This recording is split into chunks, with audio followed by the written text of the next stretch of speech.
আজকে কিন্তু চলে এসেছি সুমিজ ভোজ আড্ডাতে, যেখানে কিন্তু এই লোটে মাছের চপ পাওয়া যাচ্ছে, চিকেন পকোড়া পাওয়া যাচ্ছে, আর রাতে কিন্তু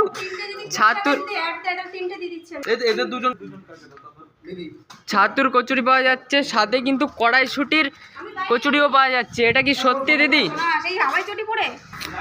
এটা কি সত্যি যে কড়াইশুটির কচুরি পাওয়া যাচ্ছে? এটা কি সত্যি? বাবা, দিদি কিন্তু হাতে এরকম নিয়ে নিয়েছে। এই দেখো, কড়াইশুটি কিন্তু বেঁধে আছে, ঠিক আছে, পুরো সবুজ সবুজ দেখতেই পাচ্ছ। কালার ব্যবহার করছি না কিন্তু আমরা, প্রপারটাই কিন্তু কড়াইশুটি।